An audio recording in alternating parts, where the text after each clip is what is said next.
देखिए प्रीति, चेतन शर्मा ने बुमराह के बारे में क्या क्या कह दिया, और ये जो इंजरी है ये ऐसी चीज है कि आपको क्रिकेट के सीन से ही बाहर कर सकती है। शायद यही एक बात है जिसको लेकर लोग अब इंजेक्शन वाली फिटनेस ला रहे हैं। चेतन शर्मा ये कह रहे हैं कि इंजरी के लिए ये तरीका अपनाते हैं और ये बात साबित करने के लिए उनके पास सबूत नहीं है, लेकिन उन्हें इस बात की पूरी अच्छी तरह जानकारी है। टीम इंडिया में अनफिट होने के बावजूद खिलाड़ी इंजेक्शन लेकर फिट होने की जल्दबाजी क्यों कर रहे हैं, ये खुलासा आगे होगा, लेकिन उससे पहले देखिए इस रिपोर्ट में चेतन शर्मा ने क्या बड़े खुलासे किए। सीधे प्रीति के पास चलते हैं। प्रीति बताइए और मैं आपको बताऊंगी क्या क्या खुलासे कर रहे हैं। एक और दिलचस्प बात दीपक जी यहाँ पे ये है, और मैं दर्शकों को भी साथ साथ ये इसमें जोड़ना चाहती हूँ कि जिस वक्त वर्ल्ड कप की तैयारियां चल रही थी, 2022 का वर्ल्ड कप हमारे लिए बड़ा स्टेज था, बड़ा मंच था। उस वक्त हर कोई यही सवाल पूछ रहा था कि जसप्रीत बुमराह कहाँ है, हमारे सबसे बड़े तेज गेंदबाज हैं, वो फिट क्यों नहीं है।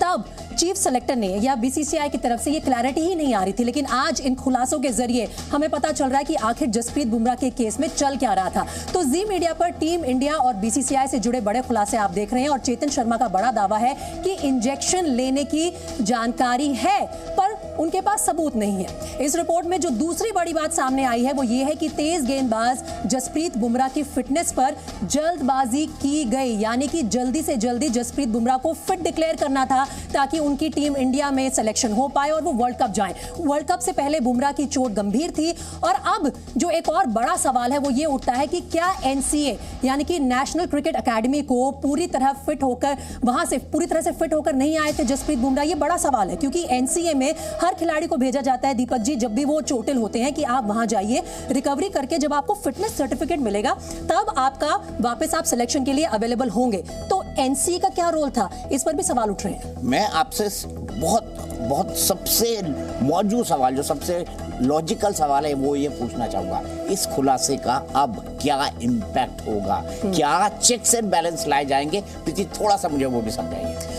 चेक्स एंड बैलेंसेस लाने की जरूरत तो है ही बिल्कुल दीपक जी, क्योंकि यहाँ पर जैसे कि मैंने कहा कि सवाल उठता है कि प्रेशर कौन डाल रहा है चीफ सेलेक्टर पर। अगर चीफ सेलेक्टर के पास पूरी तरह से फिट खिलाड़ी नहीं है तो एनसीए उन्हें फिट घोषित करके आगे क्यों भेजती है? पहले ही बोल दें कि भाई ये चोटिल है, अभी इनकी रिकवरी नहीं हुई है, he is not available for selection. ऐसा क्यों नहीं हो रहा है? ठीक है, तो सही सवाल क्या है प्रीति ने? सवाल वाकई अब एनसीए पर भी है, जहां से बुमराह को फिटनेस का सर्टिफिकेट देकर ऑस्ट्रेलिया के लिए सीरीज में भेजा गया था, लेकिन एक ही मैच में उस फिटनेस की सच्चाई पूरी दुनिया के सामने आ गई और दूसरे मैच तक उसकी चोट ज्यादा गंभीर हो चुकी थी, और तब से लेकर अब तक यानी करीब 5 महीने से बुमराह क्रिकेट से दूर है। ऑस्ट्रेलिया के साथ मौजूदा टेस्ट सीरीज में भी बुमराह टीम में नहीं है। अब सवाल यह है कि क्या एनसीए में खिलाड़ियों को जो फिटनेस सर्टिफिकेट दिया जाता है क्या वो भरोसे के लायक है, या फिर जल्दबाजी में बड़े टूर्नामेंट के दबाव में आकर स्टार खिलाड़ियों को जल्दी फिट करने की रेस लगी है? लेकिन आपको यहां यह समझना भी जरूरी है कि आखिर खिलाड़ी छोटी मोटी इंजरी पर इंजेक्शन का पर्दा क्यों डालना चाहते हैं? आखिर क्यों कुछ खिलाड़ी पूरी तरह फिट होने का इंतजार नहीं कर पाते? और इस बेचैनी की आखिर वजह क्या है? क्यों अपने आप को जल्द से जल्द फिट डिक्लेयर करना चाहते हैं? आपको वो जवाब मिलेगा अगली रिपोर्ट में, और इस रिपोर्ट में आपको ये भी पता चलेगा कि वो कौन है जिसके बारे में चेतन शर्मा का दावा है कि वो कितनों को डुबाकर ले जाएगा। देखिए रिपोर्ट।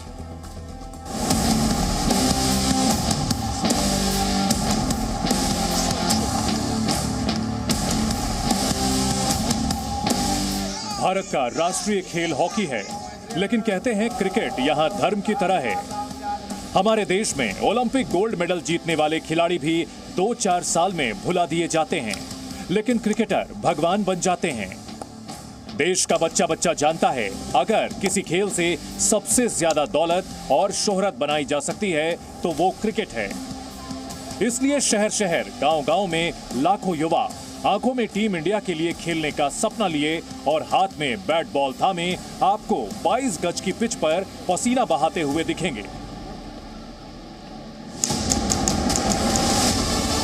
लेकिन लाखों में ज्यादा से ज्यादा कितने खिलाड़ी टीम इंडिया में जगह बना पाते हैं, इसे आप भी समझते हैं। भारतीय क्रिकेट टीम में पहले नंबर से लेकर 11वें तक एक एक स्थान के लिए कई दावेदार हैं। किसी को मौके मिलते हैं तो कईयों का करियर मौके का इंतजार करते करते ही खत्म हो जाता है। इतनी तगड़ी प्रतियोगिता के बीच अगर किसी खिलाड़ी को टीम इंडिया में जगह मिलती है तो वो छोटी मोटी इंजरी की वजह से टीम से बाहर होना नहीं चाहता। ऐसे में वो खिलाड़ी खुद को 100% फिट दिखाने के लिए इंजेक्शन लेता है। ये दावा है बीसीसीआई की चयन समिति के चेयरमैन चेतन शर्मा का।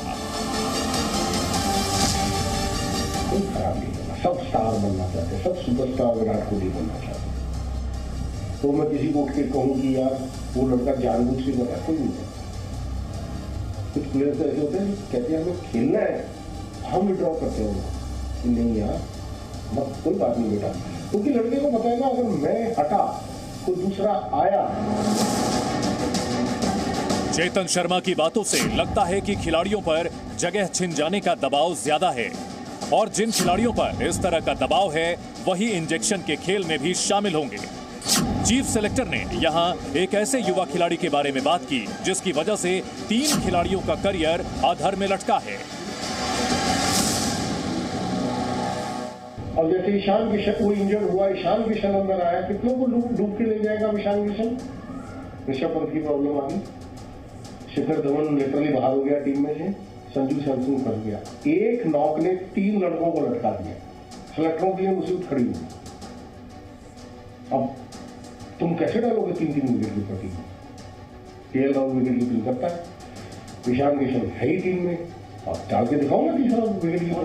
अब जैसे तुम संजू सैमसन को नहीं डालोगे, वो पीछे से अच्छा करता है, तो ट्विटर पे तुम्हारी उड़ा देंगे सेलेक्टरों को। क्या करें सेलेक्टर भी, तो अब उसमें खेल ही नहीं सकते, जो किया उसको तो लेना ही पड़ेगा। इसलिए कोई प्लेयर जगह छोड़ना नहीं चाहता, उनको पता है कोई आया अगर उसने कुछ कर दिया था अच्छा 2 साल वेट करना पड़ेगा मुझे, इसलिए वो इंजरी की बात ले जाता है। 15% अगर इधर उधर होते नहीं है ना, 85% में भी हमें बोलते हैं सर खेल लेंगे सर, बट मेडिकल साइंस नहीं क्लियर करती ना, तो वो प्रॉब्लम था।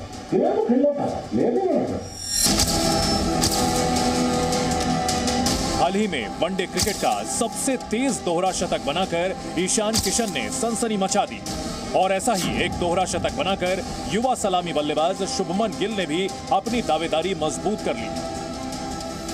चेतन शर्मा से हमारी बातचीत ईशान किशन के दोहरे शतक के बाद और शुभमन गिल के दोहरे शतक जड़ने के बीच हुई थी, इसलिए उन्होंने ईशान किशन के बारे में बताया कि उनके दोहरे शतक ने 3 खिलाड़ियों का करियर करीब करीब डुबो दिया है। उन्होंने खास तौर पर शिखर धवन, संजू सैमसन और केएल राहुल का जिक्र किया। हालांकि ईशान किशन ने वनडे में ओपनिंग करते हुए दोहरा शतक जड़ा था, लेकिन उसके बाद भी अगली सीरीज में ईशान किशन को ओपनिंग स्लॉट नहीं मिला, बल्कि चौथे नंबर पर उन्हें खेलने का मौका मिला। वो भी इसलिए क्योंकि श्रेयस अय्यर इंजरी की वजह से टीम इंडिया से बाहर हो गए। अभिषेक कुमार, जी मीडिया। प्रीति, गेम ओवर पर आप प्लीज ट्वीट करिए, क्योंकि आप जानते हैं क्रिकेट आपका सबसे प्रिय गेम है। उसके बारे में अगर कोई इतना बड़ा खुलासा कर रहा है तो गेम ओवर हमारा हैशटैग, उस पर ट्वीट करना ना भूलिए। और प्रीति, चेतन यही नहीं रुके हैं, और भी बहुत कुछ कहा है, लेकिन अभी तक सब अप कर लेते हैं कि चेतन ने क्या क्या कहा है। चेतन शर्मा के मुताबिक टीम इंडिया में इस वक्त प्लेइंग 11 में जगह बनाने की ऐसी होड़ लगी है कि कोई खिलाड़ी एक भी मैच के लिए जगह नहीं छोड़ना चाहता, फिर चाहे उसे भले ही अपनी छोटी चोटों को छिपाना पड़े और इसके लिए भले ही इंजेक्शन का तरीका इस्तेमाल करना पड़े। ये दावा है चेतन का, और यही आपको एक्सप्लेन करेंगी प्रीति। क्या क्या कहा है पॉइंटर के साथ, रिकैप प्रीति। बिल्कुल, आपने जैसे कि कहा दीपक जी की वाकई में क्या ये गेम ओवर वाली सिचुएशन आ गई है, क्योंकि ये जो खुलासे आज हम एक एक करके आपके सामने रख रहे हैं वो एक बार मैं समराइज करना चाहती हूँ। इस रिपोर्ट में 4 बड़े दावे जो चेतन शर्मा ने किए हैं वो आप जरा देख लीजिए। ये जानिए कि उन्होंने सबसे पहले कहा है कि टीम इंडिया में कोई भी खिलाड़ी अपनी जगह नहीं छोड़ना चाहता। हाइट ऑफ इनसिक्योरिटी आप देख लीजिए कि कोई भी खिलाड़ी अपनी जगह इस वक्त नहीं छोड़ सकता, चाहे उसके लिए उन्हें अपनी फिटनेस को फेक क्यों ना करना पड़े। अब उनका दावा है कि ईशान किशन कितनों को डुबाकर जाएगा, क्योंकि ईशान किशन ने क्या किया है, दोहरा शतक उन्होंने ठोक दिया, अपनी दावेदारी को और मजबूत कर दिया। वनडे क्रिकेट में 3 खिलाड़ियों की जगह खतरे में पड़ गई ईशान किशन के उस दोहरे शतक के चलते, और चीफ सेलेक्टर मानते हैं कि चयन समिति पर संजू सैमसन के चयन को लेकर भी दबाव रहता है। संजू सैमसन एक ऐसे लोकप्रिय खिलाड़ी हैं जो बार बार खासकर ट्विटर पर बहुत ट्रेंड करते हैं। जैसे ही वो अच्छा परफॉर्म करते हैं और एक बार फिर से सिलेक्शन कमेटी उन्हें इग्नोर करती है तो संजू सैमसन का नाम जो है वो जमकर ट्विटर पर फेमस होता है, पॉपुलर होता है, ट्रेंड होता है, उसके चलते दबाव बढ़ता है। खासकर ट्विटर पर लोग संजू के पक्ष में अभियान चलाते हैं और चेतन शर्मा ने आगे और भी बहुत बड़े बड़े खुलासे किए हैं, जिसमें सबसे बड़ा खुलासा है विराट कोहली से जुड़ा हुआ। यह भी बताया है कि कैसे कुछ खिलाड़ी टीम में ज्यादा बड़े हो गए हैं।